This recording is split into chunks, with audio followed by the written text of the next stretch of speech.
Now we did it, pranayama studies on patients in a yoga institute in Bombay, and we found that all parameters in heart's function improve with 4-vessel coronary artery disease, who were told in the hospital that without bypass surgery they'll die in 3 months.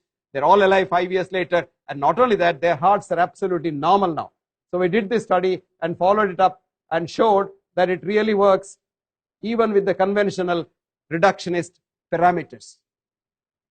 Now, modern medicine has failed and failed miserably. I will show you only a few things. The Institute of Medicine report in the United States of America said that the first cause of death in the United States of America is heart attack. Second, cancer. Third, doctors and hospitals. And fourth, the adverse drug reactions of the drugs that doctors prescribe. Fifth, then stroke, and so on and so forth. And in this country with 250 million people, on an average 350,000 people die annually because of doctors' interventions and the drug interactions.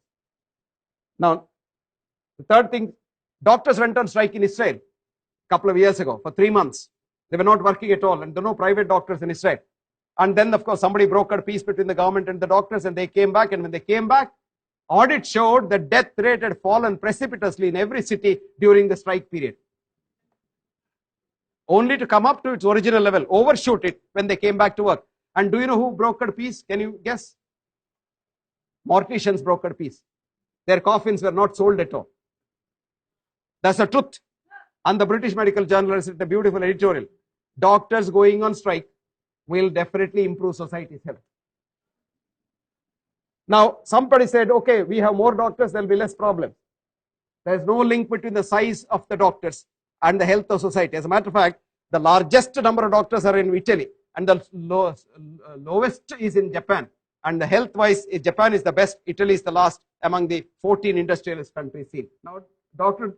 Larry Dossey was telling about the checkups. Now, see this prospective study. It's a very beautiful study. 5,000 people were divided into 2 matched groups, and one group was checked up every 3 months religiously at free costs, and the other group was told, do what you like. And at the end of 5 years, there was hardly any difference between the death rate in the 2 groups. After 10 years, the intervened group had twice the death rate due to all diseases.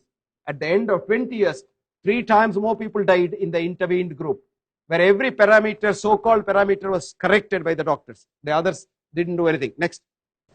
Now, a lot of people say if your blood pressure is slightly on the higher side, as a matter of fact, now they are bringing it down and down and down. It was 160 by 110. It has come to now 110 by 75. And that's supposed to be the normal now. Now, look at that. For the first 3 years, nothing happens to you. Beyond that, beautifully treated people have 3 times more death and complications than people who have not taken drugs and compared to their normotensive cousins in society. Now, very new concept has come in. This is a very important thing which Dr. Dossey was talking about, the multiple sclerosis concept. The whole group of diseases called the autoimmune diseases. That is, your own body cells think you are foreign and try to attack you. This is called the concept of horror autotoxicus. Paul Ehrlich 2 centuries ago said, my God, what happens if the antibodies attack you? And now they think the antibodies attack you because you have the self and non-self concept. You become so selfish, you cocoon yourself and think everything else is different. No, the real concept is all are mine. Or this is exactly what Ayurveda says. Aptopasevi bhavet arogyam. If you treat everyone in this whole world as your near and dear ones, health will be yours for the asking. And what spoils health? Krodha, shoka, bhaya, ayasa, viruddhanna bhojana, taponalan, katva, amla, kshara, lavana, tikshprashnati, raktapitta prakopet. Hatred, jealousy, greed, anger, pride. And all these things kill you. And they kill you very, very seriously and badly. Now we know the most important risk factor for heart attacks is hostility, destructive hostility. Even students in Johns Hopkins, young students, were given a hostility score diary and every 3 months scanned with the PET scanner, and they found higher the hostility score, the quicker the damage to the coronary vessels. As young as 18 years. You would be surprised, American soldiers in the Vietnam War, 100 of them after death they were scanned, and they found 76% of them had pre-vessel disease. Their age was 22, average age. Antibiotics have done so much of havoc that in Britain now, we prescribe maggots for wounds healing. Maggots are given, cultured maggots in packets. Patient's wound is healed up, and then he said, go home every day, put maggots on that. Third day, the wound has healed. Gangrene treatment.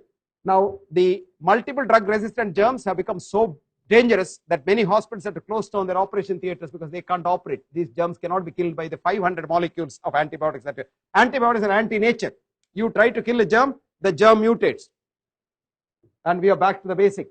Now see, work done in this country has shown that ginger and garlic put together are the most powerful antiviral drugs. Honey, locally and inside, beautiful drug. Indian spices like pepper probably is the best thing. After 50 years of research in the Colindale Cold Research Center, the last paper before they closed down the center said, for cold, we cannot do any improvement. Go and eat Indian spices. The future is for integrated medicine. And leave the well alone. Don't interfere.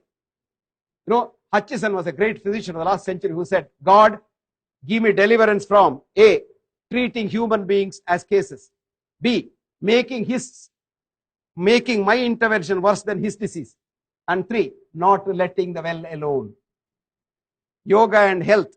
Probably somebody will talk more about it. Power of prayer. Dr. Dossi has already. And never predict the future. Never predict the future of your patient. Thank you. So thank you very much for a very patient hearing.